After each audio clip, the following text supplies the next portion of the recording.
how an FBI agent infiltrated the KKK. Lock in. If there's any snitches in the group, we kill the snitches and they fire shots out of a gun. Boom, boom, and everybody's kind of getting scared. April 21, 2017. A group of men stand in a remote field in The KKK is still fucking up and running that strongly in 2017. I feel like a lot of the videos that we've seen about the KKK recently have been kind of showing that it seems more like just a group of racists versus people that actually try to do stuff. Still is now? No, I know they exist, but I'm saying like 60 years ago, you know, they were killing people. Now I feel like it's just like a gathering of racists. middle of Alabama. I don't know, though. This video is about to explain this to me. It was nighttime, and I am blindfolded. I've been instructed to place my right hand on the right shoulder of the person in front of me in line because that signifies brotherhood. The Brotherhood is the Ku Klux Klan, the United States' oldest, most notorious white supremacist hate group. This is one of their ceremonies. What they don't know, one of them is an FBI undercover agent, and he's no lightweight, 6'4", 260 pounds, covered in tattoos. His nickname, Hillbilly Donnie Brasco. He's gone undercover as a contract killer, a contraband smuggler, an arms dealer. He's put dozens. Oh, do they work kind of like a biker gang in the sense of they still perform illegal like they sell drugs and do like that to make money? Then who the is that one guy that's the leader of the KKK that's in like Alabama and he just he does videos with like Gideon? Like, is that a different dude? That's that guy? There's no way that's the dude that's the leader. I mean, this is 2025 versus 2017, but Arkansas, not Alabama? Okay. Dozens of people behind bars, from drug dealers to violent motorcycle gangs to pedophiles. He's befriended and brought down biker gangs and neo-Nazis, people who are planning kidnappings, murders, and the overall downfall of society. My God. And when he was saying we're going on a camping trip, what he was saying is we're going to kill somebody. And everybody's screaming, death to your, F your Jewish God, death to America. And then somebody says, America, and everybody's screaming, death to your, F your Jewish God, death to America. And isn't the Ku Klux Klan a Christian, like, Aryan racial group? Like, wouldn't saying F your Jewish God effectively be saying F themselves? I don't think so. I thought it was a Christian group. They're Satanists. You realize the start of Satanism also isn't worshiping Satan. Satanism generally started as kind of the denial of religion in general. Also, what the fuck is on my head? I feel like I have a hive on my head right now. You see that shit? Yes, various Ku Klux Klan groups have historically and presently identified themselves as Christian organizations, specifically white Protestant Christians. Widely condemned by other Christian scholars, pastors, and theologians. Yeah, but it's like saying F your Jewish God is like, they all believe in the same God. And then somebody says, if there's any snitches in the group, we kill the snitches and they fire shots out of a gun. Boom, boom. We drove all the way over to his ranch in Tennessee, and he told us everything. This is the story of Scott Payne, the redneck turned FBI agent who infiltrated America's underbelly. I would be so fucking nervous, chat. Oh my God. Imagine not even just being in the KKK. Like, imagine having to infiltrate a gang or like a mafia or a biker gang. Like, and you're knowingly becoming friends. You're not friends with them, but you have to portray that you're becoming friends with them. Like, you're getting close with these people, and they think that you're just in for the vibes. You know, they're like, yeah, no, you're one of us. No, you're a double agent. You're a double agent, but you're like, they have no fucking clue. And if they find out, they'll fucking kill you. How scary that is.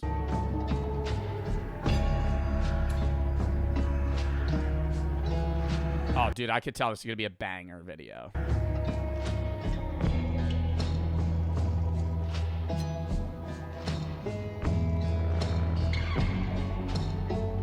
I'm assuming that if you're an FBI undercover agent, doing illegal activities with them is like null and void, right? Because to prove your I guess, loyalty, you would probably have to run drugs and do illegal crime. Because there's no way you could be an undercover agent and not partake in the illegal activities. Yeah, outside of killing people.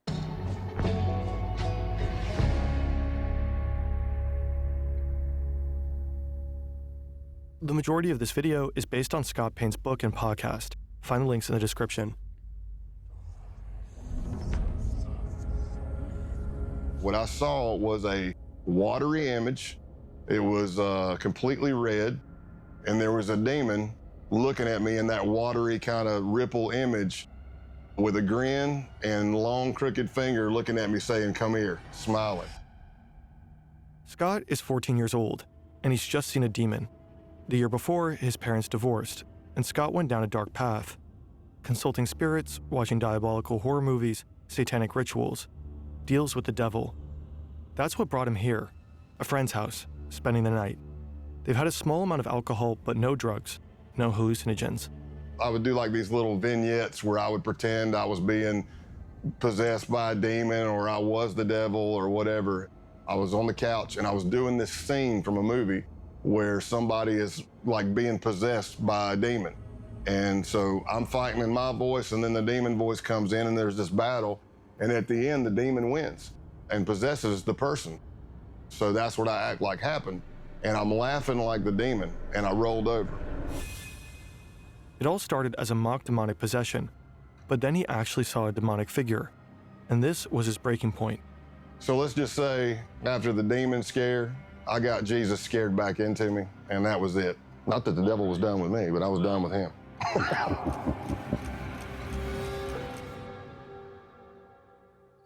Halloween night 2019. This is... I've never heard of somebody faking being possessed. Okay, well, I think most possessions are fake. Like when you see the exorcisms that occur in like modern day videos where there's like pastors that they're not they're I would say they're more internet pastors in the effect of like they try to take online donations and they do like exorcisms on like random people and they'll claim to be the devil but have 3 fucking 120-pound weak guys holding them back. Like those are a little sketchy to me. Scott on his final major undercover mission. And this is a goat. It was stolen and is now at the center of a pagan ritual. It's been nearly 35... Chat, should I scratch this? What is that? Is that a big hive on my head? Roos's for the 3. It's a zit? No, dude, it's a spider bite. It fucking itches. I'm gonna leave it. I want to scratch it so bad. Like when you have eczema. Stop. 5 years since Scott's first encounter with the devil. But on this night, the devil is all around him. And he's definitely not done with Scott. Now we're all in a circle around the goat. Somehow I ended up at the back of it. I don't know how. It's bad luck on my part, I guess, but I'm holding the legs of the goat. He's got this blade, and he's bringing it up and bringing it down in a practice swing, practice swing, practice swing. And finally somebody says, just do it. Eisen comes down with every bit of force he's got and hits the back strap of the goat, and I don't even know if it broke a hair. I don't know if it's because the back strap's too thick, the blade was too dull, but he hit it, and I don't think you could clean slice a goat's head off with a machete. Maybe a really fucking sharp one. I feel like if you were trying to chop like a goat's head off, you'd need like an axe. You heard the goat was just go bah, and I'm like, oh man, this is gonna get bloody and bad real fast. The man swings again. Again. Nothing. Finally, the blade is replaced with a gun. I said, whoa, whoa, whoa. And he's like, what? I'm like, man, look at what you're shooting at. We're all in a circle around this thing. And then he looks, puts a round right in the head of the goat, and it hits the ground. So you think you're done? No, you're not done. Now they slice the throat of the goat. Oh, God, don't tell me they got to drink the blood or some bullshit. Oh, fuck. And they fill up a cup full of blood. One of them pulls out a sheet of LSD. What? Oh, my God. They're trying to perform a satanic ritual, and then they're going to take acid and drink the blood. Oh, my God. Literally doomed perma-trip. Doomed perma-trip. What the fuck? You're not getting out of that the same dude you were when you came in. He approaches each man one by one. Basically, they would take the hit of acid under their tongue, chase it with the blood of the goat, I am always curious about how, like, undercover FBI agents don't give themselves away when they're doing that stuff. Like, if he has to, well, I don't know if this is a part of it yet, but, like, say you're undercover and they're like, hey, you got to do this drug with us. Like, how do you keep that facade of, like, I'm Donnie Blank when your actual name's, like, Derek Roberts? And now you're fucking hallucinating, you're tripping balls, and you're having, like, regular conversation. To signify the sacrifice or solidify the sacrifice. Very well mentally trained. Bro, I understand the level of mental training, but I truly believe, like, any level of mental training is, like, unless they're doing the mental training under hallucinogens, that shit's cracking you, bro. When you're tripping, you're under a different mindset. When you're tripping that hard, if you're on, like, 1-2 grams of mushrooms, that's different. But if you're, like, tripping balls, I don't care, like, any level of training you have, bro, you're not... Like, you're going to say anything. Scott is one of the few who decline. So when it gets around to me at he says no? the end, I'm looking at the blood and it's already coagulated. It's all chunky and clotty. And I'm looking at it going, man, I really don't want to turn this up and drink it. I mean, this is disgusting. So I dipped my fingers deep into the blood, pulled them out, and then sucked all the blood off my fingers. This is not the Ku Klux Klan. This group is younger, better equipped, and preparing for a bloodbath. And not only animal blood, but the blood of any human who isn't one of them. Jewish and Black Americans, and anyone they consider traitors to the white race. They're by far the most dangerous group Scott will ever infiltrate. Unfortunately for these tripping blood-drinking white supremacists, Scott Payne has other plans. It's exactly the kind of thing— God, can I say I find it shocking that you could trip and still hold resentment towards groups of people. I have hallucinated 10 times, or around 10 times. Like I've tripped like 10 times. And I've had bad trips and I've had good trips. Never once have I been equally or more resentful for anybody. Like, I feel like every time you come out of there and you're like, man, people all have their own problems. People are going through their own shit. I got to be more kind. I feel like every time I get out of that, I'm like, I got to be a better person. I'm never like tripping and then going, yeah, white people are the solution. What? He spent the last 17 years working to prevent.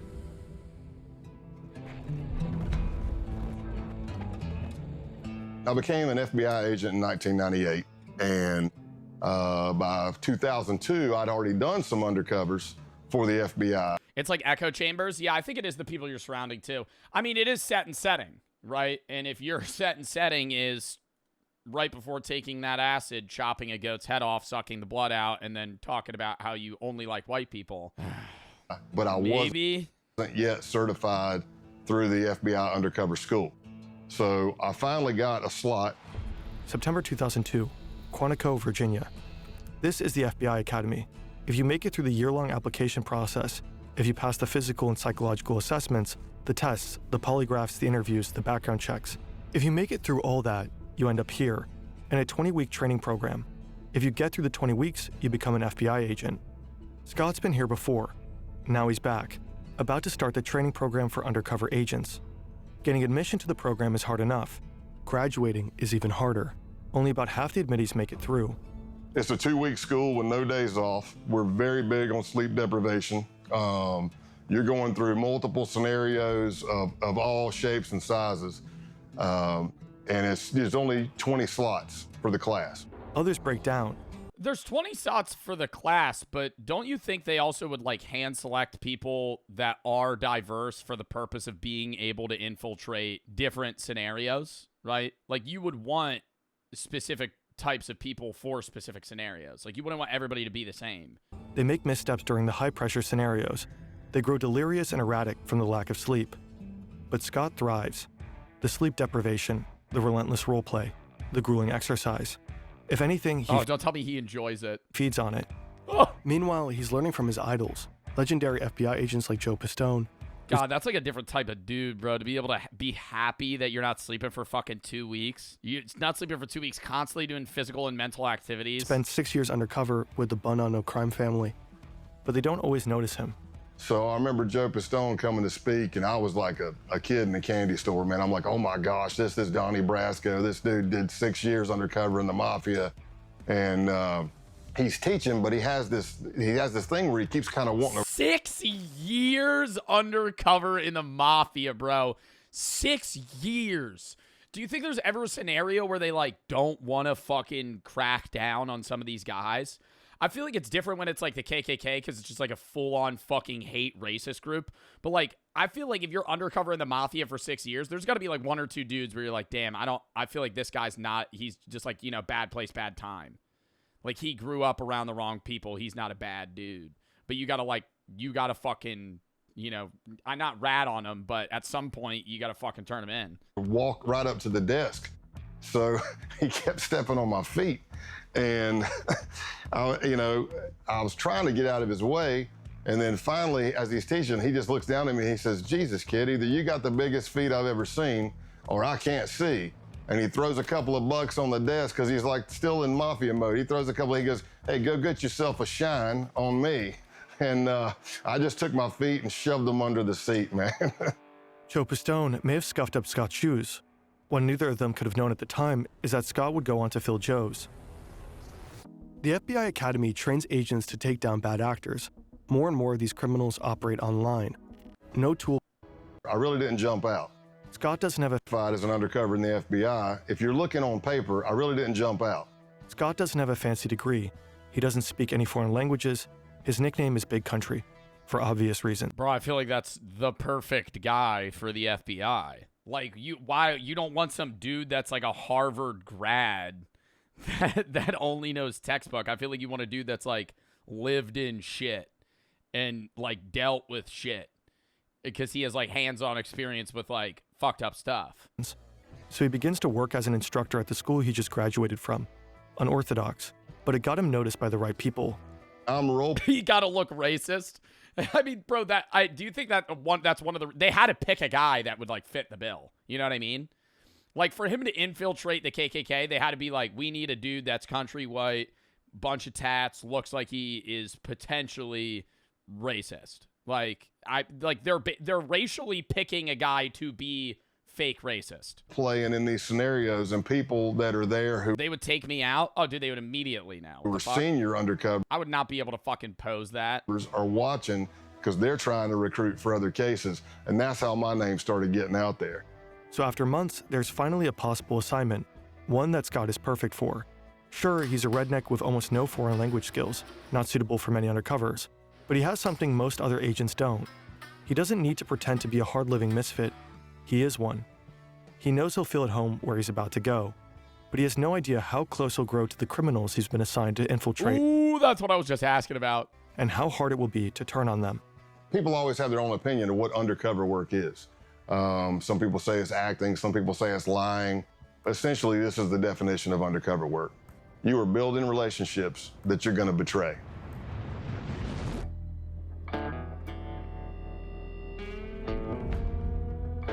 Scott is... I mean, dude, I feel like this is the perfect guy to ask the question of, like, do you think there's good in everybody? Because there has to be, like, for him to not want to turn some of these guys in, he has to like some of them.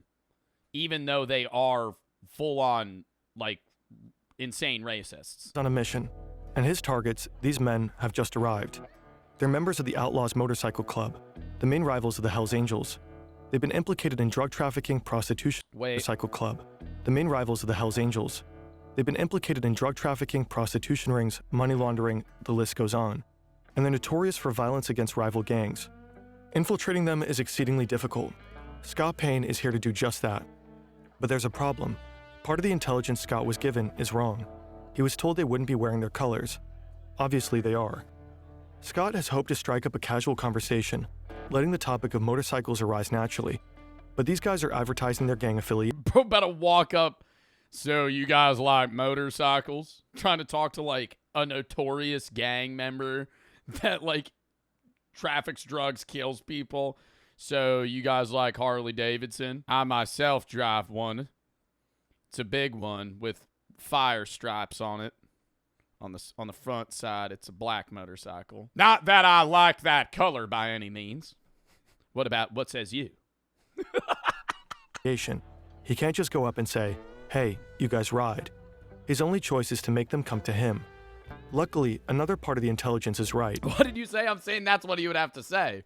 This guy, road named Spanky, loves to be the center of attention. So Scott steals... Spanky likes to be the center of attention. How do they know that? Like, where are they getting this intel? Luckily, another part of the intelligence is right. This guy, road named Spanky, loves to be the center of attention. So Scott steals it. He works the crowd. He tells jokes. He talks loudly. He draws attention to himself, making Spanky want to steal it back. Soon enough, Spanky asks where Scott is from and sends him a drink. Spanky's called me over. He's introducing me to other people. And of course, I'm getting more scrutiny. The more people I meet, the more scrutinized I am. Everything seems to be going well, but the real scrutiny happens somewhere else.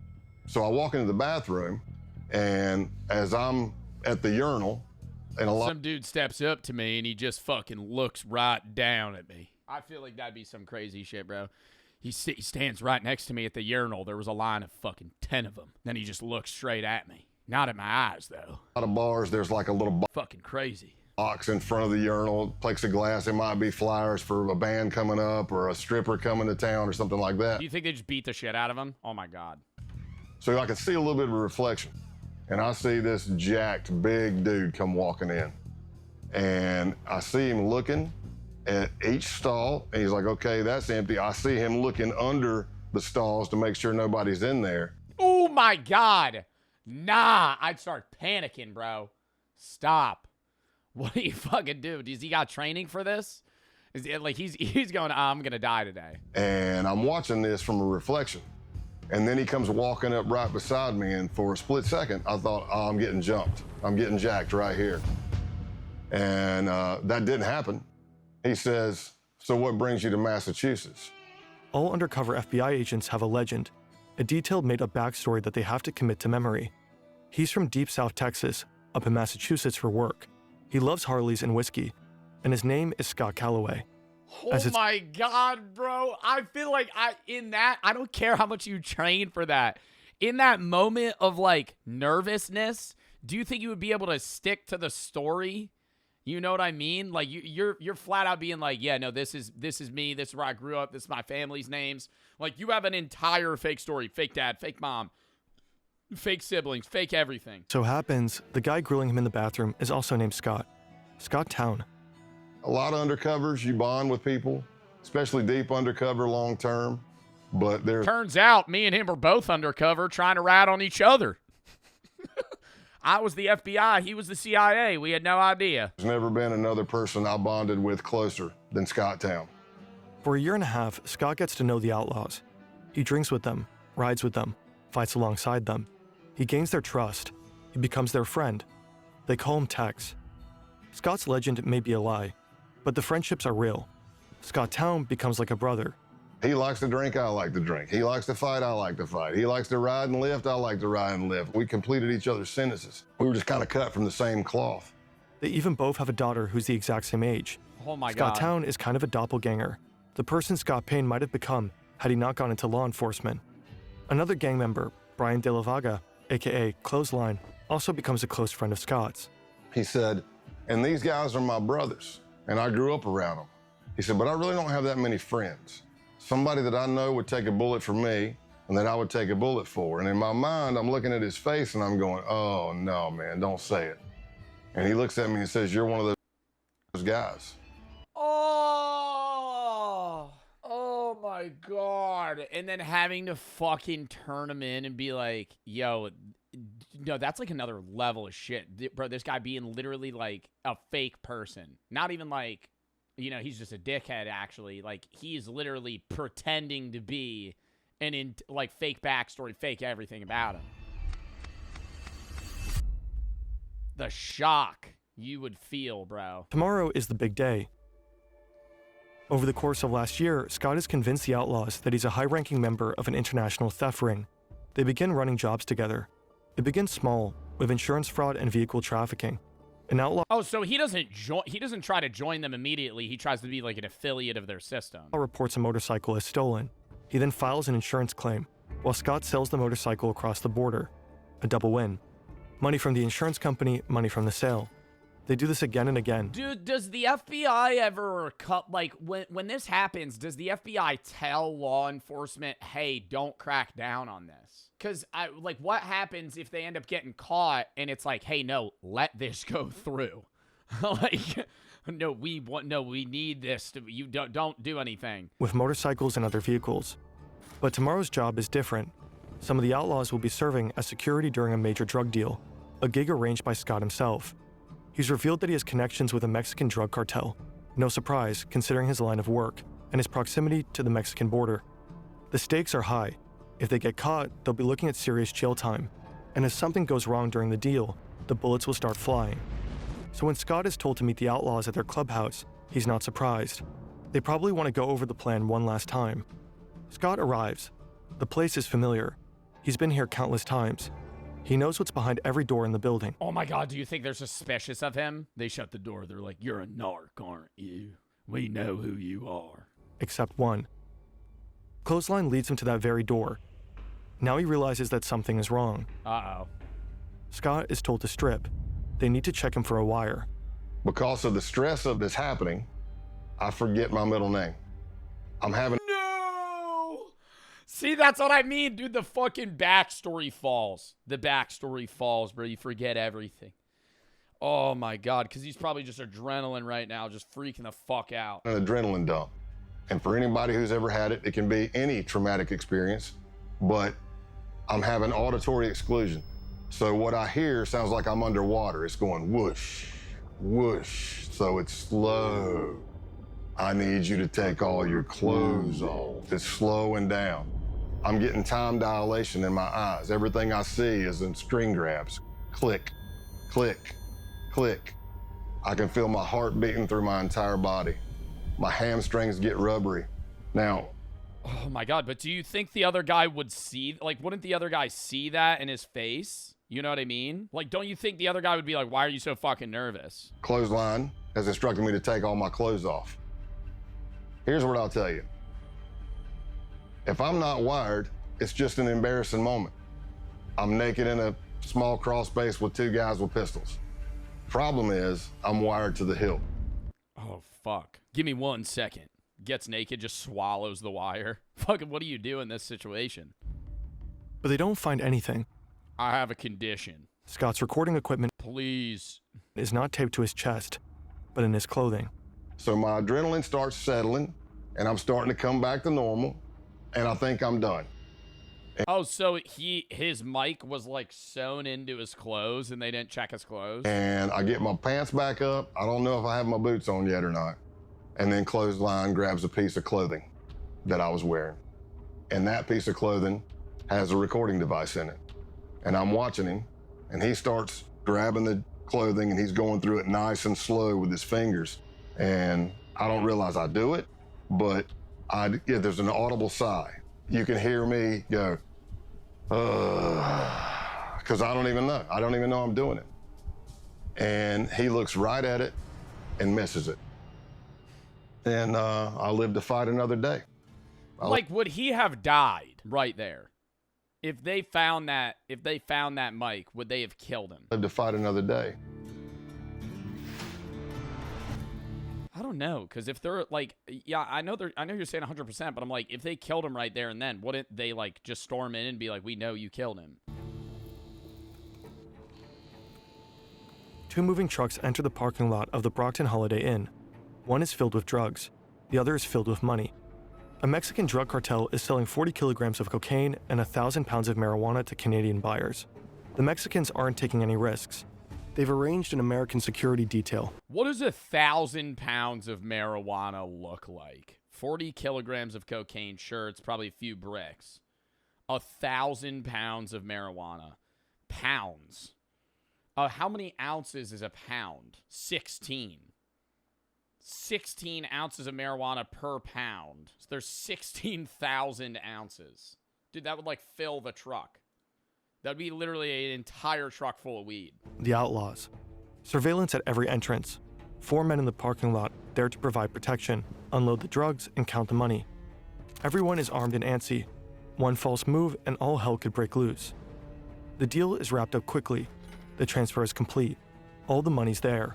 It's so weird to me. I know this is 2006, but it's so weird to me like they're moving that level of weed. Because I could just go to a store and buy weed, like right now. I know it's different state by state, and there is still weed sold illegally in states where it's legal and illegal. But like, I feel like the weed business the illegal weed business has to have gone down drastically since the early 2000s. Because like, I could just go to a store and buy weed. To Canadians, what is weed illegal? Weed's not illegal in Canada. The outlaws are particularly relieved. They may be tough, but this is their first time working with a cartel. Now they'll get paid $15,000 for their services. Scott counts out the cash. He did it. He successfully tricked them. The cartel? FBI agents. The Canadians? Also FBI agents. What? Wait, what? I thought they would have actually been just dealing with the cartel. So everything was fake. They may be tough, but this is their first time. Scott counts out the cash. He did it. No He successfully fucking tricked way. them. The cartel? FBI agents. The Canadians? Also FBI agents. Wow. 8 months later, a hotel in Nevada. Scott's been laying low, coordinating his undercovers from afar. But what's the long-term goal then? Couldn't they just have busted him right there? Like, are they trying to crack down on the entire ring? His outlaw friends think he's going through a divorce. In reality, he's been diagnosed as overassigned after experiencing a severe stress-related panic attack. He's been ordered to take a 6-month timeout. He's been teaching during this time. His current class, ironically enough, is called Undercover Stressors. All the students have gone to bed, but Scott's only just returned to his hotel room. It's early 4 or 5 a.m. The drug deal back in November gave the FBI all the evidence necessary to arrest and imprison multiple outlaw members, but the operation has continued. Until today, the day of the takedown. Scott doesn't think he'll hear from any of them again, but then his phone rings. It's Scott Town, and he's concerned. He's heard some arrests were made, and he wanted his friend to know about it.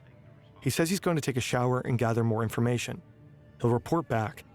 And the last words we spoke to each other were, he said, "I love you, brother." And I said, "I love you too." And that was the last words I spoke to him. And probably about 45 minutes after that, a SWAT team hit his house and he went to jail. In the end, Wow. And he's got to hate him because he knows he's an undercover. Like because there still is some like deep conversations they had with each other. 15 outlaws were That's so hard for him. I mean, dude, it's hard for both of them in the sense that it's like now this guy's going to hold resentment against him for the fucking rest of his life. arrested as a result of Operation Roadkill. One of them was sentenced to 21 years in prison. Clothesline got 12.5 years. Scott Town, 7. The outlaws never saw their friend Scott Calloway again.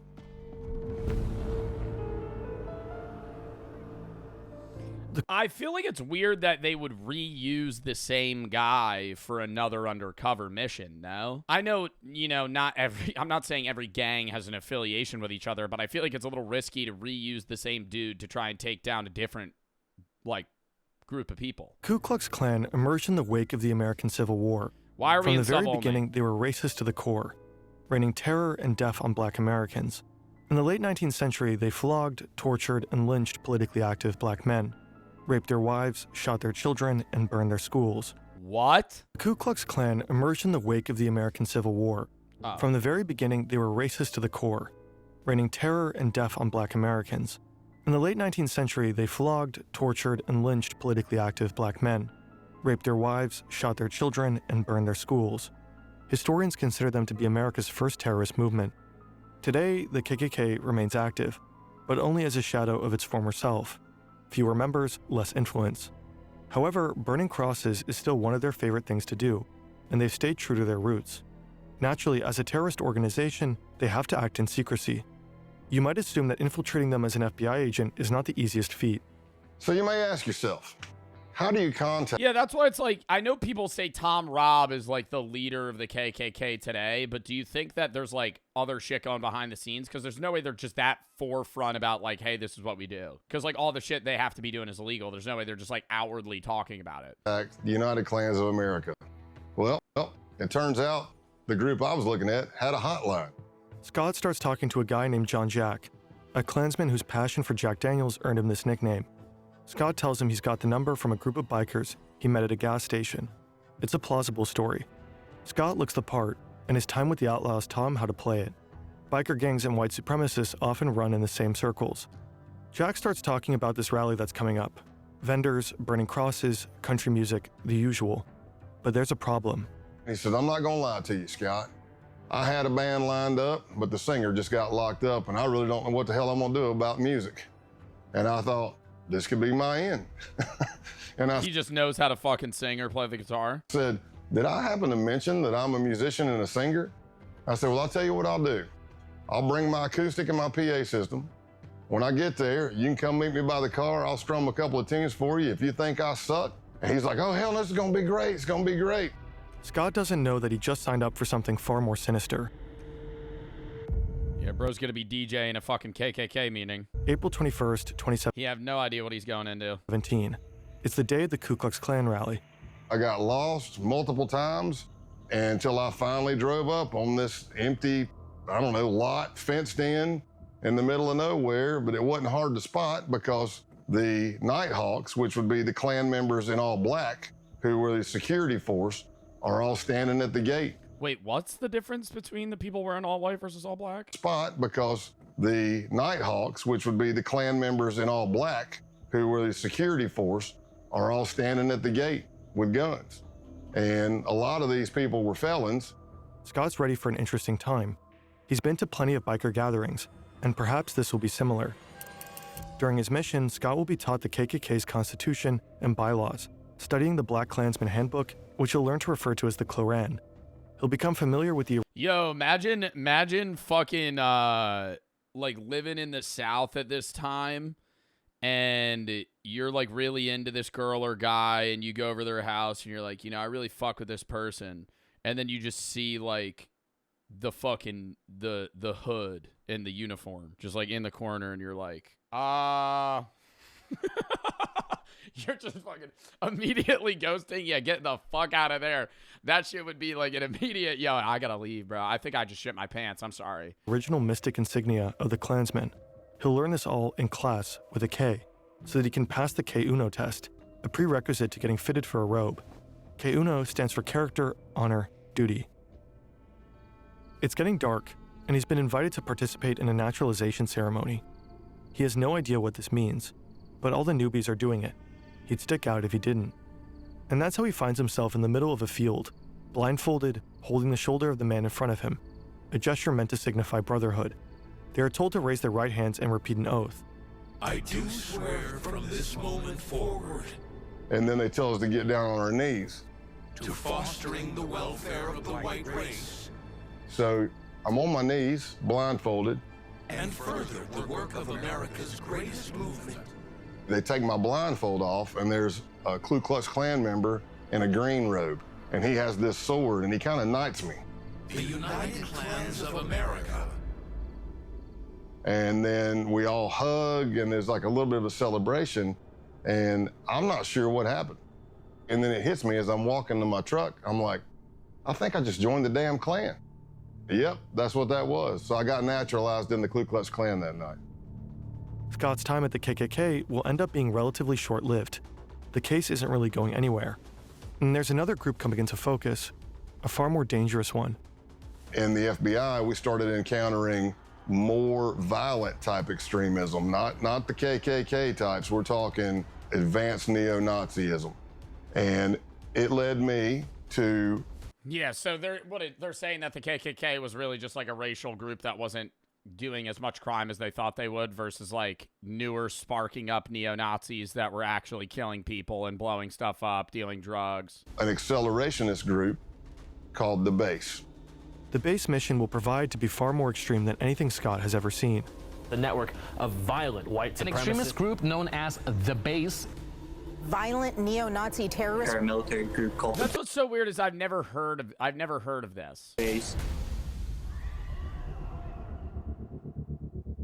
On August 11th, 2017, crowds of people marched through the campus of the University of Virginia in Charlottesville, chanting racist and anti-Semitic slogans. They were protesting the removal of a statue of Robert E. Lee, the famous Confederate general. The next day, they were met by counter-protesters, and things quickly turned violent. Then they turned deadly. A white supremacist drove his car into a crowd of counter-protesters, injuring 35 people and killing Heather Heyer. For some, the Unite the Right rally was a wake-up call, surprising proof that white supremacy persists in America. To others, it was a grim reminder, and frightening evidence that white supremacists were feeling emboldened enough to come out of the shadows. The first accelerationist Holy shit, dude. I've never heard of this. group emerged in 2015. They called themselves Atomwaffen Division.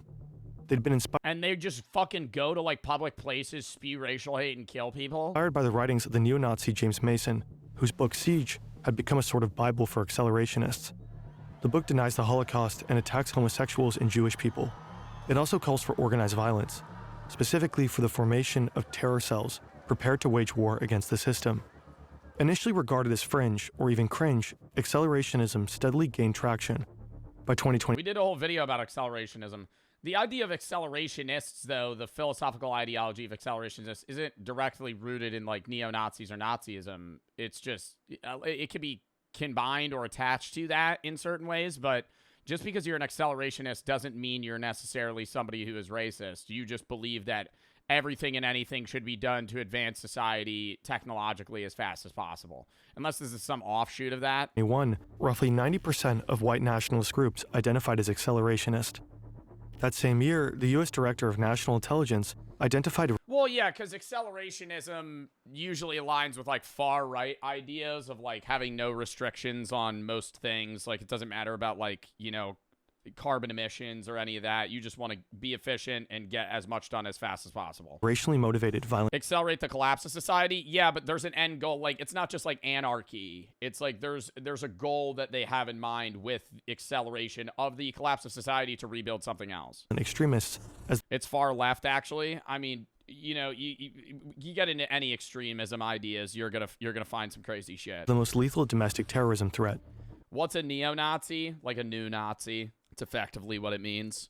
Neo-Nazis, if somebody calls you a neo-Nazi, they're basically calling you like a modern-day Nazi. More than other white supremacist ideologies, accelerationism insists on the importance of direct violent action, the kind of action taken by the people they call saints.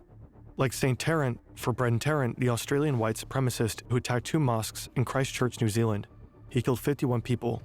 Or St. Roof, for Dylan Roof, who killed 9 people, all black, during a church service in Charleston, South Carolina. This is the kind of action accelerationists believe in, action that will further destabilize society, that might finally lead to societal chaos. They are explicit about this. Roof, for example, said he'd hoped to ignite a race war. Failing that, though, the purpose is to inspire more violence, which is exactly what such attacks have done. Scott Payne just signed up on Facebook. Isn't there like a showing though in that like if you're actively killing people of another race and going, my goal in this is to start a race war, like most people that would outwardly look at that would go, okay, it's not the races that are fighting against each other, it's these insane people that want to spark anarchy and a collapse in society, rather than actually white people and black people having a genuine problem with each other. He's about to publish another racist post. His goal is to get banned. But nothing happens. A fellow agent points out that he doesn't have any friends. He adds a few people, and that does it. He's promptly kicked off. Okay, well done. Next up is Gab, a social networking site well known for its tolerant stance towards far-right users. Why did he want to get banned on Facebook? To like rant about how he got banned or something? Participates in forums with names like Whites Only. This will further elevate his credentials. On July 15th, 2019, he writes an email. I've been seeing your stuff and I'm definitely interested. Survival and self-defense. I like it. The next day, a ping. Thanks for contacting the base. You can learn more about us on our official Gab account at the base.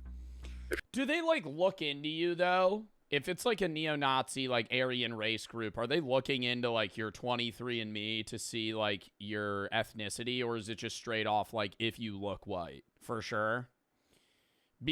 When you get vetted in, they even have the sites for it. Yeah, well, I'm assuming like there has to be some sort of like, because there's people that could be like, you know, white passing, but they're actually like 35%, you know, black or just non-white, non-Caucasian. And then like what is the percentage where you're not allowed in, you know? Like I feel like a lot of these groups, it confuses me where it's like, well, if you're like you're 5% Hispanic, is that a problem? Like, is that, like, what's the cutoff for them? If you're interested in joining, please provide the following info to begin. Like, that's a genuine question. Like, I'm wondering, I think it's really more physicality rather than, like, genetics. I know, like, in World War II, a lot of it was genetics off of, like, not even if you're a Jewish of religion, it would be like if your great-great-grandmother was Jewish, but nobody else was, you were still counted as Jewish and they would kill you. But it's like they had that system in place, so I'm wondering. The vetting process. The base is a white supremacist neo-Nazi group. They were just founded a year ago, and they are accelerationists through and through. Their plan entails assassinations, sabotage, and acts of terrorism. Their targets are black people, Jewish people, and anyone they consider traitors to the white race.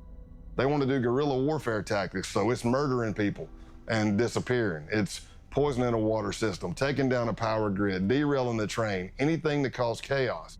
The idea is that... So it's not just... They're primarily targeting people of other races, but it's also just like, hey, we want to just destabilize society as fast as possible. After the collapse, the group's cells scattered across the world will form white ethno-states led by white supremacists. This event, total societal collapse, has a special name, the Boogaloo. Now, Scott is trying to join them. They ask for his name, White Warrior 88, and his age, 44. Scott Payne is actually 48, but he knows most base members are between 18 and 25. He wants to seem as young as possible. Sex, race, location, military experience, fitness level, Dude, between 18 and 25, some of these people are fucking high schoolers in this goddamn group. Special training, and organization affiliations. Like, holy shit, dude, you haven't even fucking graduated high school. You haven't even graduated high school. You're in a fucking extremist neo-Nazi group that's about dismantling society. Here, his past undercover experiences pay off. He mentions the Klan and biker gangs. So here I am, approximately for a week or more. I'm emailing back and forth to somebody with a Proton email account. And they're asking me all kinds of questions about my ethnicity, what I can bring to the table, what is my history. And I laid out a story that I was a old biker, shocker, and a former skinhead from South Carolina. As Scott would find out later, the owner of that email account was none other than the founder of the base himself. Online, he's known as Norman Spear and Roman Wolf. He's been on the public's radar since 2018, but his true identity is unknown. That is, unless you're in the FBI. Ronaldo Nazaro is 45, American, born in New Jersey. He'd worked as a contractor in Iraq for the Department of Justice. Now he's in Russia, but it's 2019. You can organize neo-Nazis into a network of accelerationist insurgents from just about anywhere. The email exchange continues for less than a week. Then, Scott is invited for a phone interview. It's supposed to take 30 minutes, but ends up... I'm shocked the level of recruitment walls they have for this. I understand it's because they are trying to weed out people that are unserious or cops, but like a week email thread, then a phone call, then probably another interview, then an IRL interview, then they start the actual like initiation process. Lasting an hour. Now, both Scott and the base have a 24-hour grace period. After that, Scott will need to make the decision. Does he truly want to join? I passed the test, and they bring me in. And they asked me, hey, where are you located? And I said, in East Tennessee. And they said the closest cell to you is in North Georgia. That's where Scott will have to pass one final test, an in-person vetting session. August 2, 2019, Rome, Georgia. To Scott, the men look more like boys. He knows that one of them is the leader of the base's Rome cell, but that's it. Yeah, like you're getting vetted into this, like you're getting basically initiated into this group. He's fucking 48 years old, and the dude that's the leader's like talking to him, fucking teenager, man. 19, 18. This guy's like, hey, you got to take this tab of acid and fucking drink this goat's blood. They tell him to step out of his truck. Scott isn't wearing a wire. He knows they'll check. But hidden in his truck is a tracking device, put there by his case team. As long as Scott is near his truck, his team will be able to find him. I step out, shake hands or whatever, and he says, hey, I need you to put your phone in airplane mode. And I said, okay.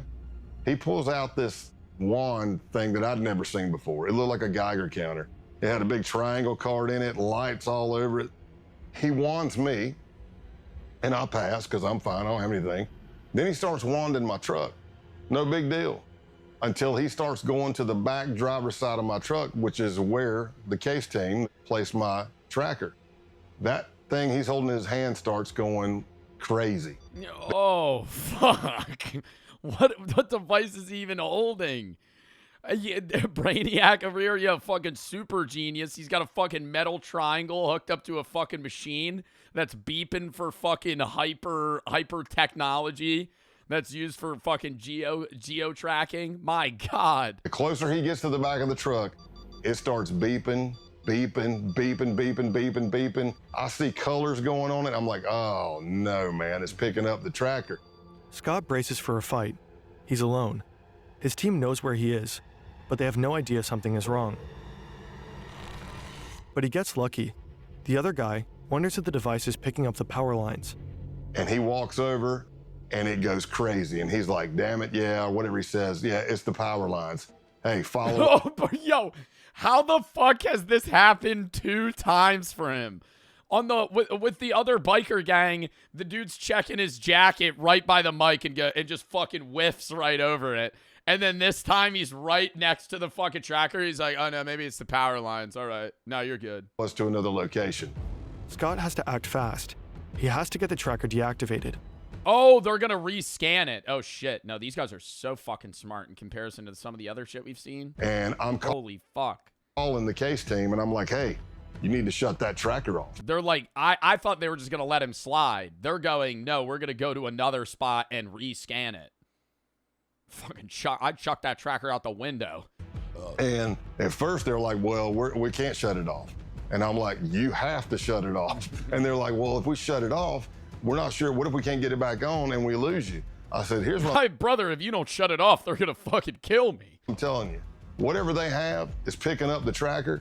If you don't shut it off, this is going to be a very fast undercover because it's going to be over as soon as we get to. I'm shocked they have technology the FBI didn't know about. Like, these guys just had a machine to pick up this fucking tracker and they didn't think about it. If it comes to it, I'm going to break it. Yeah, but they're tailing him right behind his car, Zod. You're going to be like, oh, 1 minute, real quick. Sorry, it's just, it's like a TI-84 calculator in the back. Sorry, I was just trying to get rid of it. Where we're going. They arrive at an abandoned concrete plant. And I'm thinking to myself, oh, this is great. How many movies have I seen where somebody's killed in an abandoned concrete plant? I hope they got the tracker off.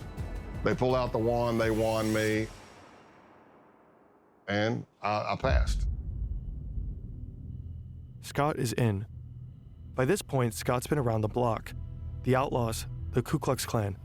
But nothing could prepare him for what comes next. Scott has been with the base for over 2 months now. As a boy, he loved camping with his parents and friends. He'd explore the woods, go fishing. But the camping trip he's just been invited to isn't like the ones he used to go on. The list of things to bring contains some unusual items. Guns, ammo, sunscreen. Weapons. I don't know. I can't get it past my mind that, like, even though they're an extremist group, they still do very, very normal things. Like, they're going on this camping trip, you'd be like, oh, I forgot my sunscreen. Oh, don't worry, man. I got you. It's Sunbum. Sunbum. Great brand. Great brand. At 50 SPF. Smooth as jelly, man. right on your skin. Hold up. Let me get your back. All right, now let's cut this goat's head off. And the same kind of camouflage. Flecktarn, worn by the German military. This is no ordinary camping trip. This is a hate camp. An extended training session to prepare members for the Boogaloo. For the white skin? Oh, yeah, hell yeah, dude. I'm fucking burning like crazy. Hand-to-hand combat, weapons drills, grappling. Oh, so this is a training camp. By now, Scott has attended a number of similar training sessions, but this one is different.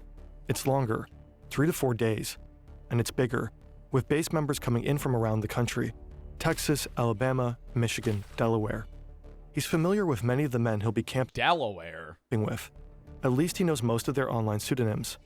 Can't Go Back, Ison, Punish Snake, Dima, Big Siege, Zoomnat, all from out of state.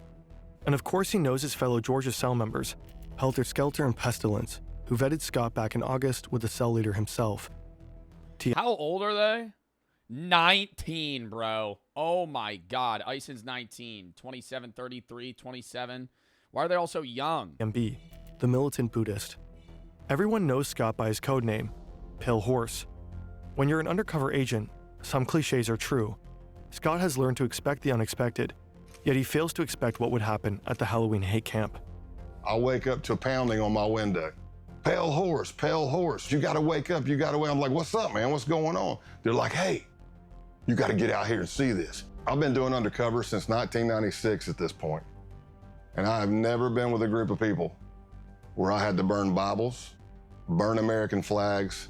I damn sure wasn't part of a group that went out and stole a goat and we sacrificed it at a pagan ritual and drank its blood. And I did all that in 3 days with these guys. Holy shit.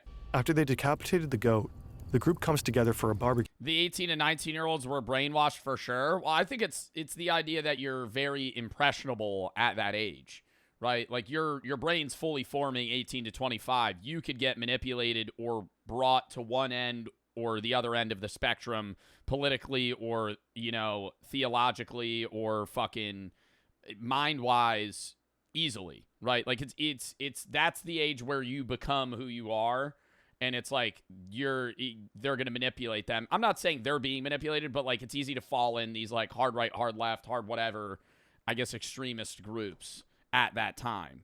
It's also the time where a lot of recruitment goes on. This is just a side conversation, just to kind of back up the point that I'm making. It's one of the times where a lot of recruitment goes on. This is also my opinion for the military, because I think when you join the military at that age, you're the most impressionable, you're the most physically fit you'll ever be in your life, and you're the most moldable you'll ever be in your life, right? So the prime, like the best, I guess, military guy physically in terms of like infantry or like on hands work is people 18 to 25, men 18 to 25. That's the time where like they can tell you what to do and you're going to be able to do it the best that you're able to ever do it. So They roast the goat over an open fire and have it for dinner. All of this, of course, while tripping balls. It's impossible to know what blossomed in their brains that night, what hallucinatory horrors they saw. If their drug-fueled fantasies were anything like their sober ones, then they dreamed of death and destruction, of killing Black Americans, Jews, anti-fascists, and communists, of the Boogaloo. Scott has become upsettingly familiar with these fantasies and with the beliefs that produce them. Behind each pseudonym is a young man, and within each young man is a darkness. The militant Buddhist's real name is Luke Lane. If the Boogaloo requires it, he says he could kill his dad. Pestilence is Jacob Cotterly. Damn, dude. I mean, that's not, I feel like that's so different from what they're talking about, bro, killing your dad. He believes Hitler is still alive. Michael Helterbrand. This was 2019. Hitler was born in 1889. He would be 120 or 130. And, aka Helter Skelter, says he'd have no problem killing a commie kid. Punish Snake, a former Canadian soldier who'd been doxxed by an undercover journalist, gets emotional talking about it. But he What? Hold up. Former Canadian soldier who'd been doxxed by an undercover journalist gets emotional talking about it, but he knows he'll have to kill his ex-fiancée when the Boogaloo kicks off. She's half black. Scott Payne records all of this, and as he earns their trust, His ex-fiancée, somebody that he was previously engaged to, bro, and then immediately flips on not only her, but anybody that's a part of her racial group, bro. Wow. records more. And we did more and more trainings through that Saturday, but by that Saturday night, we went back down to the holy site and had a bonfire. And that's where the American flags were burned. That's where holy Bibles were set on fire. And everybody's screaming, death to your, F your Jewish God, death to America. And when that training camp ended, that's when I advanced even more in them trusting me. And that's when TMB and Pestilence started bringing me in on murder plots that they had. It's more than 2 months later, and Scott is back at TMB's farm. Damn, dude. There really is levels to, like, the organized crime shit. Like, there's levels where it's like, okay, they're just, like, dealing drugs, then there's, like, trafficking and murder, and then there's, like just, this is, like, a straight-up terrorist group. The 100-acre property where the Halloween hate camp took place. For the last few weeks, TMB has been talking about another camping trip, but he's been cagey. He doesn't want to share information via chat. Scott has convinced him to meet. He wants details. It turns out the camping trip isn't a camping trip. It's a hit job. TMB creates a separate chat room called the camping trip. And when he was saying we're going on a camping trip, what he was saying is we're going to kill somebody. Their target is an active Antifa couple in the Georgia area. It was going to be me, TMB, Pestilence, and Helter Skelter. And we were all going to make entry into the house. TMB wanted me to go with him to kill everybody, while Helter Skelter would be covering out the window to make sure no cops were coming and stuff like that, or help. And then Pestilence was going to set the house on fire. But in the planning of everything, at one point, Helter Skelter says, hey, if you don't mind, I'd like to pop my cherry on this one. That confused me because it means something completely different to me. And I'm like, what do you mean? And he said, oh, he's never killed somebody. I would like to actually put a bullet in somebody's head as well. After casing the house, they begin the next phase of the murder plot, planning. It was pretty extensive. Like, this isn't enough. Like, when do they call it? What? That's all. No, seriously. Like, dude, he's literally actively planning a murder, and I'm like, this isn't enough for them to like just, bang this down and fucking get these guys. You go to a camping site, we leave. I'm really wondering if he lets him do it. Everything digital, everything phones, everything there. We go scrub ourselves at a pay-by-the-hour motel. We tape our pants to our shoes, our gloves to our shirts, Vaseline on eyebrows and facial hair. See, this is all to avoid leaving DNA for law enforcement. At one point, TMB. God, so it's like, dude, they know what they're fucking doing, man. Like, this ain't some shit where they're just gonna bust in, case the place, and then shoot people and run. They're so smart in a bad way. That's what I'm saying.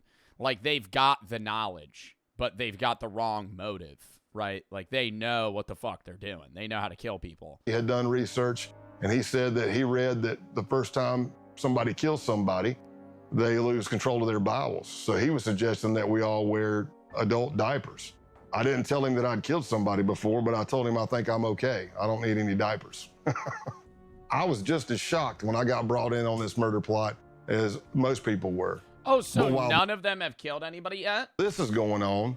The Baltimore cell, which is Can't Go Back, and Eisen and Punish Snake, are planning to go to this Second Amendment gun rights rally in Virginia that they thought was going to be the kickoff of the Boogaloo and the D-Day, the race war. Their idea was they knew you're going to have a bunch of Second Amendment people there, militias, 3%ers. You're going to have cops, you're going to have protesters. What if you pop a couple of rounds into that crowd, nobody know who's shooting at who, and everybody starts shooting each other? That could be the set-off. Scott and his team know they have to stop him, and there's no time to lose. The pro-firearms rally is on January 20th, 2020, just a few months away. They jump into action. The next weeks are a flurry of activity, meeting, coordinating, and planning. Finally, the day of the bust arrives. It's a Wednesday, and I'm in Rome, Georgia. I pick up Luke, who's TMB, to go to lunch. And we pull out, and as I'm driving down the road, I knew what my ruse was going to be. I was going to say something was wrong with the truck, but sure as you know what, the truck made some loud sound I've never heard. I didn't hit anything. Something just... No way he just got lucky again. That's so fucking weird. Went, and I was like, did you hear that? He's like, yeah, and I go, man, if my brake calipers are frozen again, I'm going to be, because that did happen. So I took a left out of his neighborhood, pre-planned by the SWAT team, and I pull up tight to a fence. And as I go, hey, I'm gonna get out and check the truck. So I'm walking around the back of the truck. Another vehicle pulls up. He doesn't know who they are. I know who they are. They're part of the case team. And the guy says, hey, man, you need any help with that? And I look up and I'm like, oh my gosh, I can't believe it's you. What are you doing in Rome, Georgia? He goes, what are you doing here? I'm like, man, I haven't seen you. And as I'm doing that, there's the distraction. Here comes a Bearcat with a SWAT team over the hill, barreling down the hill. But Luke's looking at me, not at the car coming. And when that thing's coming, I jump in the back of the agent's truck and I'm like, go, go, go. And you could hear the SWAT team giving commands. And luckily, the arrest went down without an incident. The next morning, SWAT teams arrested Eisen, Can't Go Back, and Punish Snake. Essentially, we kind of tore down the base. Luke Lane, aka TMB, was sentenced to 6 years in prison. Jacob Cotterly, Pestilence, got 13. William Bilbro, Eisen, 5. Patrick Matthews, Punish Snake, and Brian Lemley, Can't... They were planning the societal collapse of the United States. 5? 5? Maybe with rehabilitation of sorts. Bro, what? They're out now. They're out now. Because this was 2019. Go back 9 years. According to a recent Oh my God, dude. I hope they got help. Fucking, for the love of God, I hope they got fucking help, dude. Holy shit. Guardian article, the base is enjoying a resurgence. Its founder, Ronaldo Nazzaro, continues to live in St. Petersburg. Scott retired in June 2021. At his retirement ceremony, attended by friends, family, colleagues, and top FBI brass, June 30th was named Scott Payne Day. Dude, that was top 10 YouTube videos, bro. That's a top 3 Fern video for sure. Dadlor's gonna go crazy. Bro, Dadlor's gonna go crazy. Dadlor's gonna be unheard of, bro. Kid's gonna think he's fucking lying. Imagine that, bro. You hang out with your friends. Yo, your friends don't even care about you, bro. They just want to talk to your dad. So you infiltrated the Ku Klux Klan? Yeah, let me tell you about it. Fucking 9 hours later. So then, yeah, you know, I ended up getting them. They were going to blow up the government and shit. We put a stop to them, though. It was like right before. It was like a minute before. I got really lucky again. They thought it was the power lines instead of... What the fuck? I would listen to this guy talk about any story for fucking days, man. Holy shit.